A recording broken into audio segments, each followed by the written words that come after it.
Viral di media sosial, seorang mahasiswa semester akhir dijambret di kawasan Parituju Kudai, Kecamatan Sungai Liat, Kabupaten Bangka pada Jumat 28 April 2023. Meski pelaku gagal mendapatkan tas milik korban, namun korban sempat terjatuh hingga mengalami luka lecet atas kejadian tersebut.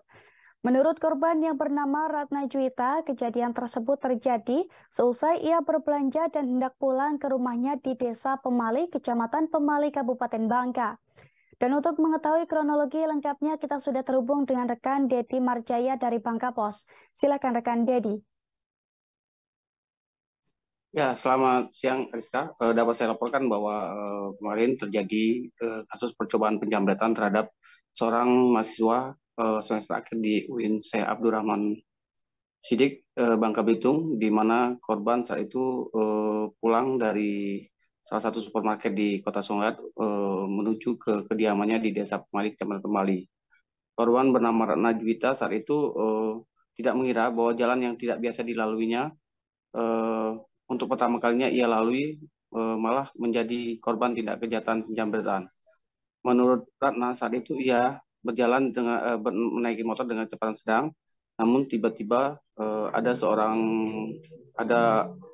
yang tidak ketahui korban itu tidak mengetahui apakah pelaku berboncengan atau seorang diri. Namun saat itu ia hanya mengetahui tas lempangnya yang terletak di sebelah kanannya ditarik oleh pelaku. Saat itu menurut Ratna sebenarnya dia bukan mempertahankan tas, namun ikut tertarik saat pelaku melakukan mencoba mengambil tas miliknya, sehingga Ratna mengalami jatuh dari motor dan terseret hingga beberapa meter. Bahkan jilbab yang ia gunakan pun lepas. Saat itu Ratna tidak bisa melihat apa-apa karena kacamata yang cukup yang biasa digunakannya yaitu -3 terlepas dan pecah di aspal sehingga ia tidak dapat melihat apapun. Menurut Ratna saat itu beberapa warga mendekatinya dan membantunya, dan ia terkejut saat mendapati bahwa tasnya tidak berhasil diambil oleh para pelaku. Kemudian setelah kejadian, Ratna Juwita kemudian pulang ke kediamannya dengan diantar oleh warga yang mengetahui wilayah tempat tinggalnya. Anggota Opsional Polres Bangka menurut Kasarreskrim Polres Bangka AKP Reni Zakaria langsung mendatangi lokasi dan mendatangi kediaman korban untuk memintai keterangan korban. Awalnya Ratna Juwita sendiri enggan melaporkan karena ia dalam kondisi shock dan masih usai mengobati luka-lukanya. Namun keesokan harinya, kemudian Ratna Juwita melaporkan kejadian tersebut ke SWK Polres Bangka. Saat ini tim Opsional Polres Bangka masih melakukan penyidikan di mana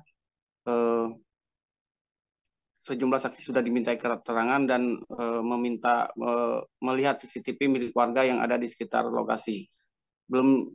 Sampai saat ini tim Opsional masih berada di lapangan untuk melakukan pengejaran karena mendapatkan atensi dari Polres Bangka untuk mengungkap kasus tersebut. Demikian Ariska yang dapat saya laporkan dari Bangka Belitung. Baik rekan Dedi Marjaya dari Bangka Pos, terima kasih atas informasi Anda dan selamat bertugas kembali. Terima kasih sudah nonton, jangan lupa like, subscribe, dan share ya.